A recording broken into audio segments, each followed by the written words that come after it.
ये लो भी तुम्हारी मनपसंद खीर।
सर्वज्ञ महाराज को इस गोपाल के द्वारा ये आहार समर्पित किया जाता है।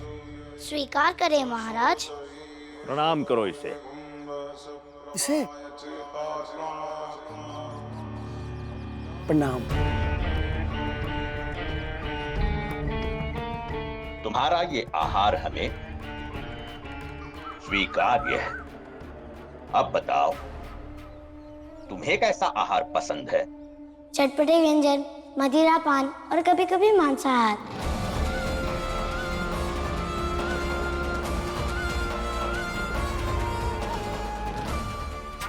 महाराज, ये बुद्धिमान है या भ्रष्ट है? इतनी दूर से आप इससे मिलने आए? महाराज, आपने इसे प्रणाम करने के लिए कहा। ये क्या धर्म की रक्षा करेगा महाराज? ये कैसी धृष्टता है गोपाल? महाराज जी हमारे लिए प्रभु के समान है और संतों को ये सब खाना वर्जित है। तुम्हें इसका ज्ञान नहीं है क्या? सर्वज्ञ महाराज ने मेरी पसंद पूछी थी। यह सब मेरी पसंद है, परंतु मैं इन्हें खाता नहीं, क्योंकि मैंने अपने जीवन का चुनाव इस तरह से किया है कि यह सब वर्जित है। और पसंद होने के बाद भी वर्जना को मानना ही तो अनुशासन है, और अनुशासन ही तो मनुष्य को महान बनाता है। अपनी मान्यताओं की सुरक्षा के लिए किसी भी व्यक्ति को किस हद तक जाना चाहिए? उस हद की कोई परिभाषा नहीं है महाराज, क्योंकि मनुष्य जात का गौरव इस बात से है कि वह अपनी मान्यताओं को कैसे संभालता आया है। और अगर कोई व्यक्ति अपनी मान्यताओं को तोड़ने की कोशिश करे तो उस व्यक्ति को सख्ती से नहीं, बल्कि उनमें अपनी मान्यताओं में विश्वास जगाने की रणनीति बनानी चाहिए। जैसे नदी नाले ताल तलैयाओं का अस्तित्व तभी तक रहता है जब तक वह समंदर में ना मिले। एक बार मिल गए तो अस्तित्व विहीन हो जाएगा। तुम छोटी जाति और बड़ी जाति को कितना मानते हो? इतना कि अगर पता चल जाए कि आप छोटी जात के हैं और मैं बड़ी जात का होकर भी आपको भोजन परोस रहा हूँ, तो मैं आपका वध कर दूंगा।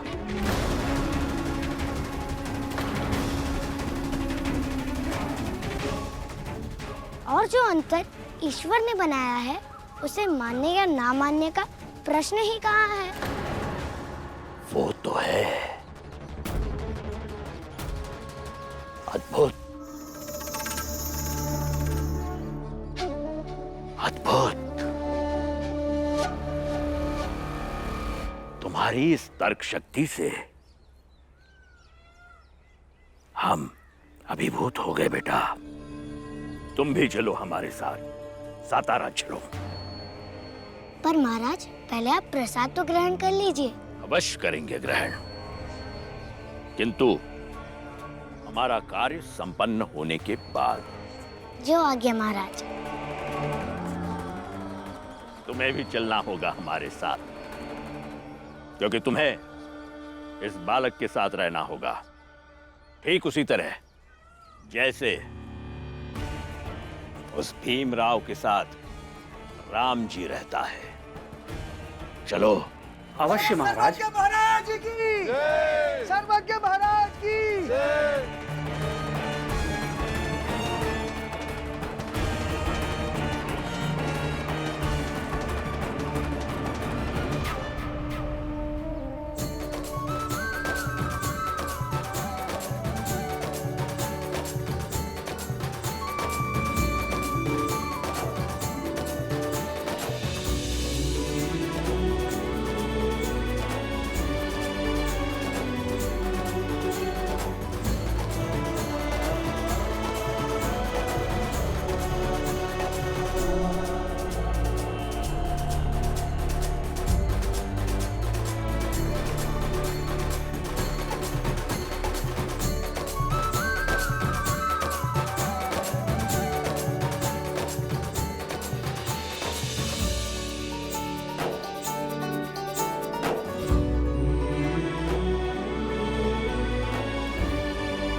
सत्यानाश हो इन लोगों का, जो एक छोटी जात के तुच्छ बालक के जय घोष के चक्कर में इतना चिल्ला रहे हैं। जिसे आप उन सबका चिल्लाना कह रहे हैं, वो मेरे कानों को कितना प्रिय और मधुर लग रहा है, ये मैं आपको नहीं बता सकता। एक सच्चे गुरु के कानों में उसके शिष्य का नाम ऐसे सुनाई दे तो उसे परम आनंद की अनुभूति होती है। अब आप भी जय भीम सुनने की आदत डाल लीजिए, क्योंकि एक दिन पूरी दुनिया जय भीम करने वाली है। ये एक गुरु का आशीर्वाद और उसका विश्वास है।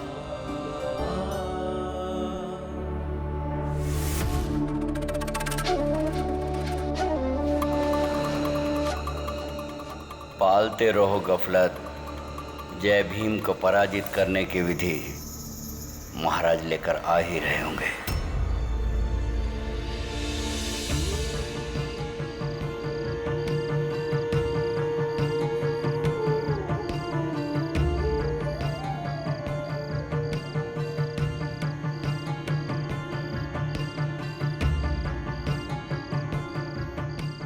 क्या हुआ भैया?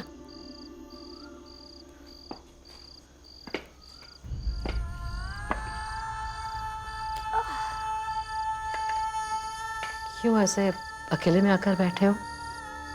क्या सोच रहे हो भैया? जीजाबाई के बारे में सोच रहा हूं, जहां आज भीम के जन्मदिन पर पूरी बिरादरी खुशी से नाच रही थी और वहां मेरी पत्नी ऐसे मुंह बनाकर बैठी थी जैसे कोई घर में मातम छा गया हो। छोड़ो भैया, आप जानते हो ना उसका स्वभाव कैसा है। हाँ, लेकिन अब उसे अपना स्वभाव बदलना होगा। वो पूरे घर परिवार से अलग नहीं है कि सबसे अलग चलेगी। अगर वो मानती है कि ये घर उसका है, तो इस घर की खुशियां, इस घर के गम, वो भी उसे मानने पड़ेंगे। और वो दुनिया के सामने जताया ना करे कि वो सबसे अलग थलग है।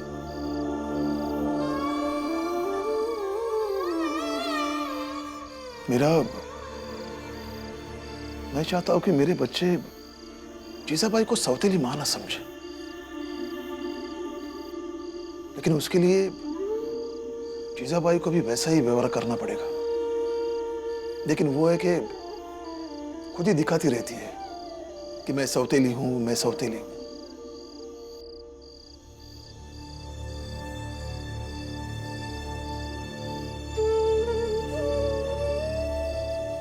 मेरा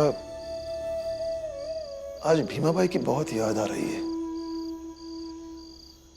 याद आ रही है वो रात,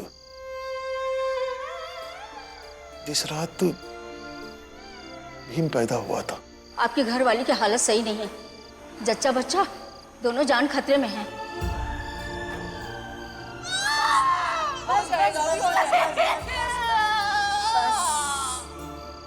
उस रात भीमाबाई ने कितनी तकलीफ उठाई थी।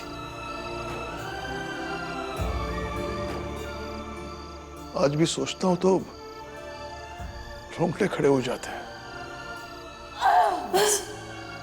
बस बस भाव आता ही होगा। बस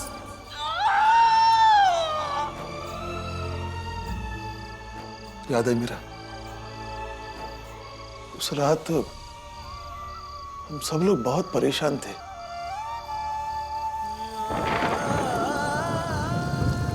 डॉक्टर रिजी, दरवाजा खोलो डॉक्टर रिजी। हाँ, और तभी आया हमारी परेशानियों को खत्म करने वाला हमारी सुबह का सूरज भीमराव।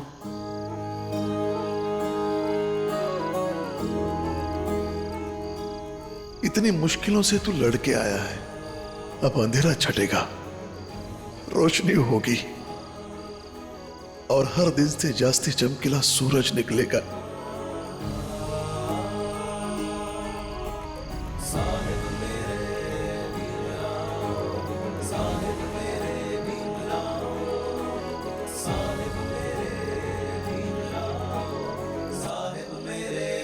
आप दोनों यहाँ हैं, तो आई कहाँ है? कौन आई? बाबा, मेरी आई और आपकी पत्नी। आज मेरा जन्मदिन है। मैंने उन्हें उदास देखा तो मैंने सोचा अकेले में जाके उनकी उदासी का कारण पूछता हूँ। भले ही मैं उन्हें आई नहीं कह पाता हूँ, लेकिन जन्मदिन के दिन आई को आई ही कहना चाहिए। और मुझे उनके पैर छूकर उनका आशीर्वाद भी लेना है। सबका आशीर्वाद ले लिया, बस वही बची हैं।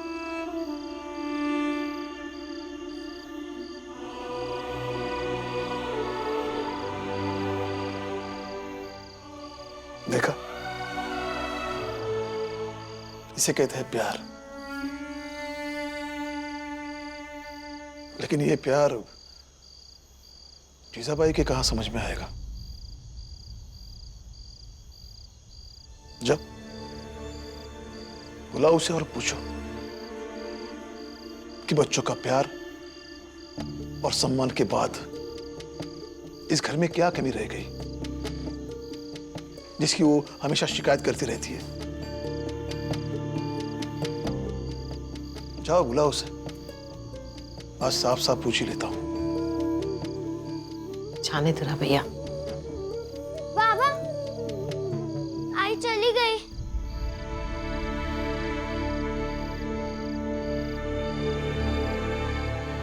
मतलब? कहाँ चली गई?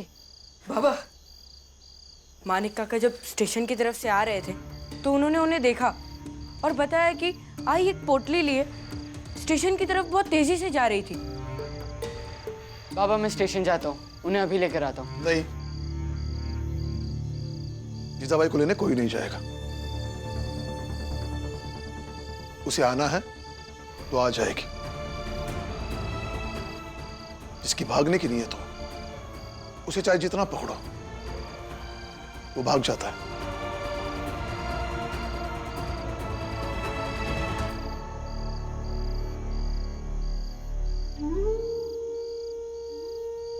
लेकिन बाबा, वो इतनी रात को कहाँ जाएंगी?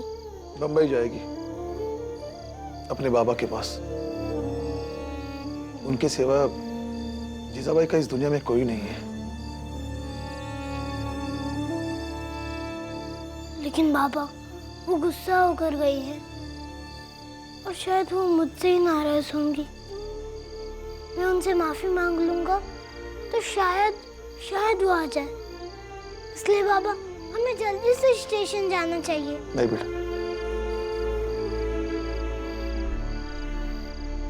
देखो बेटा, प्रेम माफी मांगने से या किसी के साथ जबरदस्ती करने से नहीं मिलता।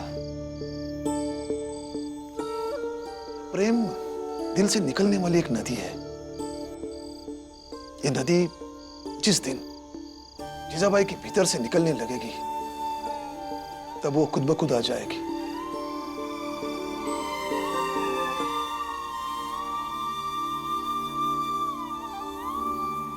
बहुत रात हो चुकी है, तुम सब लोग सो जाओ। जाओ जाओ, मीरा, बच्चों को लेके जाओ।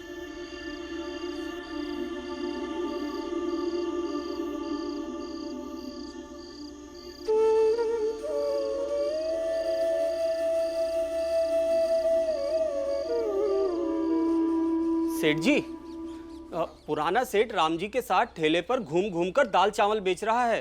तो तुम भी बेचना शुरू करो। सेठ जी, बात ये नहीं है, बल्कि बात ये है कि राम जी उसके साथ है और राम जी बहुत बुद्धिमान है। वो ठेले पर बिकवाते बिकवाते आपकी दुकान खरीदवा सकता है। अच्छा, तो फिर राम जी जैसा एक बुद्धिमान आदमी ढूंढो जो हमारा धंधा बढ़ाए। राम जी जैसा बुद्धिमान तो एक ही है, लेकिन वो इस दुकान में काम नहीं करेगा। कौन? राम जी का बेटा भीमराव। अच्छा, देखो वो मुझे या तुम्हें तो पहचानता नहीं है, तो एक बार मिलकर देखते हैं। कहाँ मिलेगा ये भीमराव? मिल जाएगा कहीं भी काम की तलाश में। वो भी काम ढूंढ रहा है। कोई काम हो तो बताइए, हमें पैसों की जरूरत है। पहले तो दूर हटो, हमारे पास कोई काम नहीं है, जाओ यहाँ से।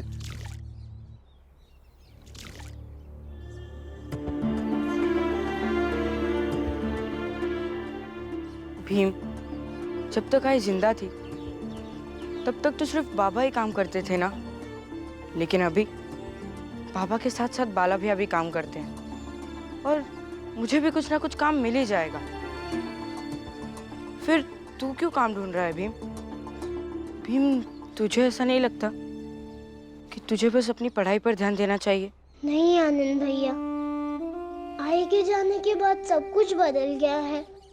बाबा की दूसरी शादी हो गई है और बाबा की नई पत्नी का स्वभाव तो आप जानते ही है ना, और इसलिए हम सबको अपना जीने का स्वरूप बदलना चाहिए।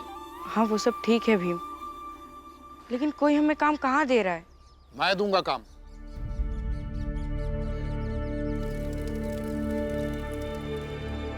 मेरे पास काम है और पैसे भी अच्छे दूंगा।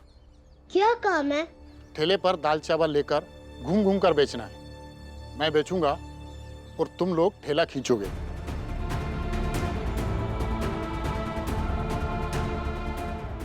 ठीक है, हम तैयार हैं। लेकिन मुझे एक वचन चाहिए। तुम दोनों काम छोड़कर भागोगे नहीं। तुमसे पहले जो था वो भाग गया और मैं दूसरा ढूंढने में परेशान हो जाता हूँ।